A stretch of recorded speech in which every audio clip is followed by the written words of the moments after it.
კვარაცხელიას კარგი თამაში, გულიაშვილის ბენეფისი, გურულის მორიგი გამარჯვება, ქართველების ზეიმი საფრანგეთსა და ესპანეთში და კრისტალბეტ ეროვნული ლიგის უხეში და სენსაციური დასაწყისი. ამ და სხვა საინტერესო ინფორმაციის მოსმენამდე დაალაიქე ვიდეო და გამოიწერე არხი. დავიწყოთ საფრანგეთიდან, სადაც ხვიჩა კვარაცხელიას პარი სენ-ჟერმენმა ლიგა 1-ის 24 ტურში ლეავრი მინიმალური ანგარიშით 0-1 დაამარცხა. აღსანიშნავია, რომ პარი სენ-ჟერმენს დიდი ანგარიშით უნდა მოეკო, თუმცა ბევრი მომენტი ვერ გამოიყენეს. მათ შორის ხვიჩა კვარაცხელიამ, რომელმაც თამაში ძირითადიდან დაიწყო და ძალიან აქტიური იყო. ქართველმა 71 წუთში კარისკენ 7 ჯერ დაარტყა. ჰქონდა 3 წარმატებული დრიბლინგი, 7 მოგებული ორთაბრძოლა და 55-დან 50 სუსტი პასი. ქართველის გუნდი მომდევნო შეხვედრას 6 მარტს შინ მონაკოსთან გამართავს. შემდეგ კი 12 მარტს ჩემპიონთა ლიგის მერვედფინალში ლონდონის ჩელსის უმასპინძლებს. გიორგი მიქაუტაძის ვილიარეალი კი ბარსელონას ესტუმრა და 4-1 დამარცხდა. ქართველი, რომელიც ლა ლიგის თებერვლისთვის საუკეთესო ფეხბურთელად ასახელდა, ძირითად შემადგენლობაში იყო. შეუცვლელად ითამაშა და მთელი შეხვედრის განმავლობაში აქტიურობდა, თუმცა გუნდის დახმარება ამ ჯერზე ვერ შეძლო. აღსანიშნავია, რომ მიქაუტაძეს ანგარიშზე 2 მნიშვნელოვანი პასი, 3 წარმატებული დრიბლინგი და 9 ჯერ მოგებული ორთაბრძოლა. თუმცა რაც სამწუხარო არის ის, რომ ქართველმა მის ესპანურ კარიერაში პირველად ვერ შეძლო კარში დარტყმა მთელი შეხვედრის განმავლობაში. აღსანიშნავია ისიც, რომ ამ შეხვედრაში ბარსელონას შემტევმა ლამინ იამალმა კარიერაში პირველი ჰეტ-ტრიკი შეასრულა. მარცხის შემდეგ ქართულის გუნდი 51 ქულით სატურნირო ცხრილში მესამე ადგილზეა და მომდევნო შეხვედრას 8 მარტს ელჩეს წინააღმდეგ გამართავს. ლა ლიგა 2-ის 22 ტურში კი გულიაშვილის რასინგი კასტელონს დაუპირისპირდა და 3-1 დაამარცხა. ამ შეხვედრაში კი ქართველის ბენეფისი იყო. გიორგიმ 3-ვე გოლში მიიღო მონაწილეობა. 2 თავად გაიტანა, ერთიც კი საგოლე პასი მიითვალა. შესაბამისად, გასაკვირი არაა, რომ შეხვედრის საუკეთესო ფეხბურთელიც გახდა. აღსანიშნავია ისიც, რომ გულიაშვილი მოედნიდან 67 წუთზე გაიყვანეს. შეგახსენებთ, რომ ქართველს ლა ლიგა 2-ის 6 ტურში 2 გოლი და 1 საგოლე პასი აქვს. რასინგი კი 53 ქულით პირველ ადგილზეა და მომდევნო ტურში 8 მარტს კორდობას უმასპინძლებს. ახლა კი კრივიდა ინგლისი, სადაც ქართველმა მოკრივემ ლაშა გურულმა კარიერის მესამე პროფესიონალური ბრძოლა ჩაატარა და კვლავ გამარჯვებით დაამთავრა. გურულმა 6 რაუნდიან დაპირისპირებაში მექსიკელ ბენიტო გარსიას მსაჯების ერთსულოვანი გადაწყვეტილებით მოუგო. შეგახსენებთ, რომ ოლიმპიური თამაშების ბრინჯაოს პრიზიორმა პროფესიონალური კრივი 2025 წელს დაიწყო და დიდი ალბათობით 2026 წელს პროფესიონალურ რინგზე კიდევ ერთ, ანუ მეოთხე ბრძოლასაც გამართავს. აქ გეტყვით, რომ ესპანეთში 20 წლის გია მითაგვარიამ მესამე პროფესიონალური ბრძოლა ჩაატარა და მესამედაც გაიმარჯვა. ამჯერად მეორე რაუნდში ტექნიკური ნოკაუტით. 6 რაუნდიან მსოფლიო სარეიტინგო ბრძოლაში ქართველის მეტოქე ფრანგი იყო. შეგახსენებთ, რომ მითაგვარიაზე რამდენიმე კვირის წინ გიამბეთ და იმედი მაქვს, რომ კიდევ ბევრი ინფორმაციას გაგიზიარებთ მისი გამარჯვებების შესახებ. საფრანგეთში კი 16 წლის ზუკა ჭეშმარიტაშვილმა გრეპლინგის ტურნირზე, სადაც საქართველოს სახელით ასპარეზობდა, პირველი ადგილი დაიკავა. საფრანგეთის MMA-ის ჩემპიონატზე კი მეორე ადგილი. შეგახსენებთ, რომ ზუკა 14 წლის ასაკში გახდა კიკბოქსინგში საფრანგეთის ჩემპიონი. ასევე 15 წლის ასაკში პანკიდოში საფრანგეთის ჩემპიონი. წარმატებები უსურვოთ ზუკასაც, რომელიც დარწმუნებული ვარ, რომ მალე კიდევ ბევრ ჩემპიონობას იზეიმებს საქართველოს დროშის ქვეშ. ახლა კი კრისტალბეტ ეროვნული ლიგა, რომელიც დიდი სენსაციით დაიწყო. ქუთაისში ტორპედო დებიუტანტმა სპაერმა 2-1 დაამარცხა. სეზონის პირველი გოლი გიორგი კოხრეიძემ გაიტანა. თუმცა გიგა სამხარაძის და ლაშა კოხრეიძის შესანიშნავი გოლით სპაერმა პირველი 3 ქულის მოპოვება შეძლო. აღსანიშნავია ისიც, რომ შეხვედრა საკმაოდ უხეში გამოვიდა, რადგან ამ შეხვედრაში მსაჯმა 33 ჯარიმა დააფიქსირა და 8 ყვითელი და 1 წითელი ბარათი გამოიყენა.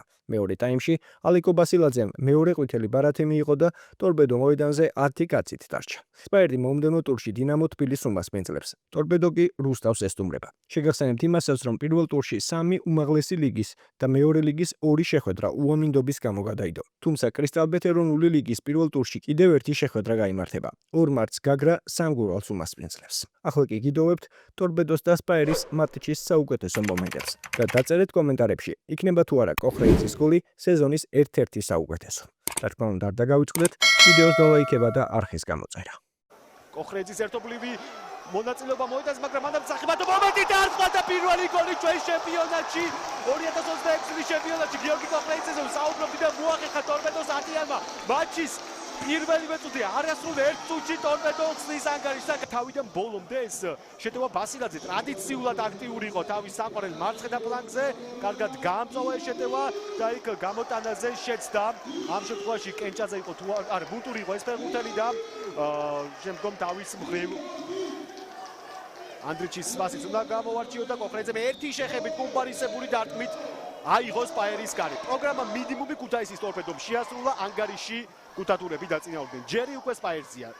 ჯერი სპაერზია, თუმცა ნახოთ როგორ მოახერხებს თბილისური კლუბი სწრაფი პასუხის გაცემას მეტოქისათვის. თავის გამოსაჩენა და შესაბამისად დაბრუნდა იმ კლუბში, სადაც ძალიან კარგად ირჯებოდა. კიდევ ერთი დარტყმა ამჯერად კლიაიჩი ერთობა საქმეში. ხო, სპაერი მოდით თქვათ, რომ თუ ანგარიში უკან არის, თამაში მცირედით აღიმატება. შენიშნა სივრცე, ზუსტი პასიც გამოუვიდა ჩაგუნავას მიმართულებით, შეიძლება დარტყმა კარის მიმართულებით და რა შანსს ვერ იყენებს სპაერი. პასი ბასილაძეზე, ბუტკარაძემ დატოვა კარი, წაიქცა და გაფორმება იქნება და იღებს ყვითელ ბარათს. პირველ ტაიმშიც იყო მსგავსი ეპიზოდი, როდესაც გეგიაძე წაიქცა და არა, საერთოდაც ეს ბასილაძის მეორე ყვითელი ბარათია და ის ტოვებს. ტოვებს შეხვედრას ალეკო ბასილაძე. გოლ მარტივად ჩამოშორა ერთი მოწინააღმდეგე, ცეცხლაძეს იმიჯი ვარდაში რა კარგია გრძელდება შეტევა და პენალტი. საჩუქარი კიდევ ერთი ტორპედოს მხრიდან ის წინ წითელი ბარათით დაისაჯა ტორპედოს ერთ-ერთი ფეხბურთელი და აქ უკვე ხო, ნახოთ. ეს ვარდა კარგი იყოს იმიჯისა. და შემდგომ წირდავა წააქცია. კონტაქტი არის, მაგრამ არის ფეხი კი დაუდო წირდავას სიმიჩმა.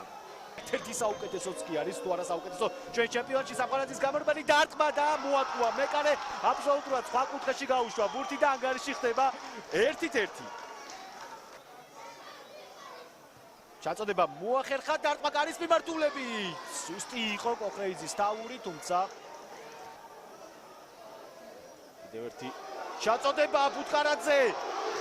როგორ გადარჩა აქ სპაერი. კარგი პაუზები აიღო, პასიც გააკეთა ჩერიფი. დარტყმა კარის მიმართულებით, არაზუსტი, არა მუშა ფეხით. შეტევაშია სპაერი, ჩაგუნავა. გოლუბიანი. ლავ ჩაგუნავა. ბილი გადაცემა დარტყმა კარის მიმართულებით და რა გოლი გაიტანა ლაშა კოხრეიძემ.